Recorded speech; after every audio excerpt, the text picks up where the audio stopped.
Mr. Raila Odinga and Mr. William Ruto have declared war on the future of this country. They want to take us back to the past. We say we are not going back to the past. We are going forward, and we are ready to take them on, omundu humundu, one-on-one, and we destroy them. Thank you very much. Gentlemen, among the leaders that are being talked about in the country as we speak today, it's Raila Odinga, basically because of the decision he made to meet President William Ruto and have what you call a coalition, maybe a post-election coalition between UDA and the ODM party. People have been talking about him, especially from the negative perspective because of the selfishness that he has portrayed in many years. This one is just one kibaraka, and he has always been used like Raila has used us. I was in this NASA even before this one was just yapping. Huyu ametoka hapa akijita ghetto president, anapandishwa asubuhi, anapandishwa aeroplane at young people. Ask Raila Amolo Odinga, how many people who have died on his name has he had justice on them? Now, on this video here today, I want to take you through, guys, on why I feel strongly that Raila Amolo Odinga has been finished. But before I do so, kindly, if this is the first time you're watching my videos, kindly make sure that you subscribe, like, and comment, because that is the best support you can always give this channel. Let me dive into the topic today. Number one, first of all, let me take you through our history. Raila Amolo Odinga, in 2017, you remember how he raised the political temperatures in the country. He was actually telling people we are going to have two countries, the Republic of Kenya and Central Kenya. He literally even went ahead to swear in himself to be a leader of the people, the people's president, after alleging that votes were stolen, the elections were nullified, and then later on, the election results were nullified, and then later on, we had him swearing in himself. Even after the elections that were announced, he did not participate yet in the elections. So Raila Amolo Odinga, generally, during that time, he raised the temperatures in the country, and Kenyans were really waiting for him to make the call that they are going to divide Kenya into two. But Raila Amolo Odinga later on surprised everyone and joined the government. Now, during all this time, when Raila Amolo Odinga was joining government, we know that there were demonstrations before that time. And in these demonstrations, there are so many things that happened that I want to quote here first. In 2017, we had Baby Pendo. After the 2017 general elections, we had Baby Pendo who died. This kid up to now has not been he has not even gotten the justice that he deserves. That's the first thing.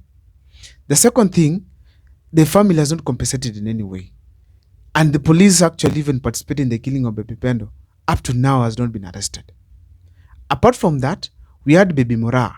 I think was also from Pipeline. Now, this one was from Kisumu, but the Pendo was Kisumu, and then we have now the one from Pipeline. Mora was actually shot by a police officer. As we speak today, that Mora is yet actually to be also be compensated. The family, they were just left like that. Now, despite of all this kind of a thing, Raila Amolo Odinga, whenever he joined the government, he did not remember these cases. He only remembered himself as a man. He remembered his people, political allies only, and ensured that he has enjoyed himself. As if that is not enough, also in 2022, after the general elections, Raila Amolo Odinga alleged that there were some servers within the cloud somewhere in Holland that were used in the stealing of elections. He really came out speaking about that. And even that's the reasons why they even had a petition that was taken to the Supreme Court of Kenya. The fact remains that after the elections, there were demonstrations that were called by Raila Amolo Odinga. And during these demonstrations, we had youths that lost their lives. Let me not talk about all of them, but let me just pick one case of Kisumu, where we had, after the demonstrations, youths were attacked in their home by the police officers, beaten, and actually a mother or father buried two brothers at that time. They died, some of them up to now, they are suffering because of the injuries that they were left with. So the fact remains that after Raila Amolo Odinga joined William Ruto, he has not talked about the compensation of these lives.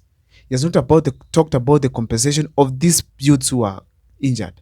He has not talked about even the police officers who are supposed to be actually being arraigned in court for such kind of heinous acts. Instead, Raila Amolo Odinga has gotten positions for himself, for his friends, and even the funding for him to go for the AU seat. Meaning that is pure selfishness that we are talking about. That is why on this video here today, I want to categorically point it out that Raila Amolo Odinga is actually completely finished. For those who might have forgotten, after even the general election, after having handshake with Uhuru Kenyatta, this gentleman was appointed to be the infrastructural, to head some infrastructural department within the AUC, which towards the election time, he later on resigned completely. So Raila Amolo Odinga, as we speak today, he has never fought for his people after the elections. He goes for himself. Because when he got that seat, he joined Uhuru Kenyatta, everything was smooth. For his side, he ensured that he has gotten money for the BBI. This BBI actually gave him huge amounts of money where he campaigned across the country. He raised the hopes of Kenyans to an extent that he knew he was not going to deliver anything. And eventually, even when BBI died, he gave people hope that he's going to come back. Nowhere. He had a handshake with Uhuru Kenyatta. He has had a handshake with William Ruto. Still, there's no BBI that has come up anywhere, despite some of the good things that give hopes to Kenya's people. Now, Raila Amolo Odinga, then now, the 2022 general election ended. He got Ruto's handshake. He was supposed to go to the AU. But during the AU time, we even had what you call abductions and killings occurring. And people started questioning, where is the Raila Amolo Odinga used to have, where such things happen, and actually questions. Even goes ahead to stop them. Where did that Raila Amolo Odinga go? The fact remains that people got abducted, some of them got killed. Raila Amolo Odinga gave the false promises still that there are going to be compensations, which did not occur. Up to date, we have Kenyans who lost their lives. Some of them are yet to be found. And as we speak today, Raila Amolo Odinga is in government. As if that's not enough, he lost the AU seat, then he came back to the country. He came to the country telling people that he's going to conduct what he called consultations. Moved across the country in the name of consulting people. After consulting people, he went back to William Ruto and they announced some 10-point agenda that were seeming to be very popular to the people of Kenya. This 10-point agenda that Raila Amolo Odinga was telling to the people, the fact remains that there were things that were expected to be there because those are problems that Kenyans have been experiencing ever since they had a handshake with President William Ruto. Now he was coming again as the person to come and solve them with William Ruto.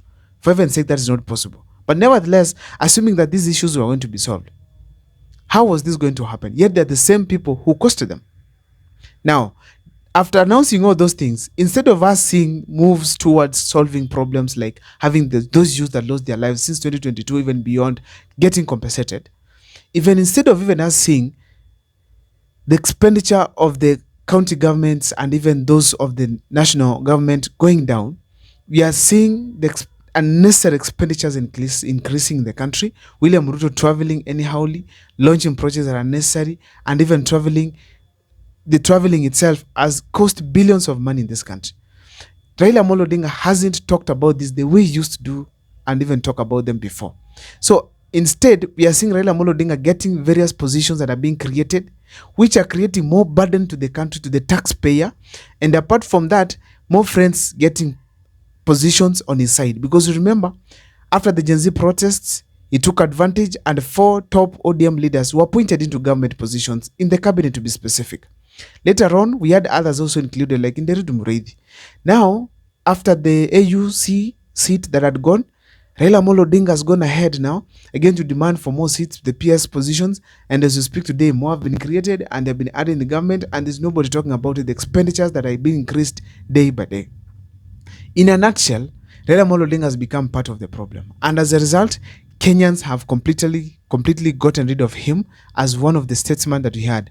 That's why in every platform that Raila Amolo Odinga goes, he keeps on defending himself because he knows whatever he did, it is not right. And apart from that, he knows that Kenyans have realized who he is. And that's why I'm saying Raila Amolo Odinga has officially been finished. Before I finish up this video, please, I want to thank you so much, you guys, for taking me to the 10,000 subscribers. I want to thank you so much. Please keep subscribing if you haven't, and keep following the videos that we do here. See you next time for more videos.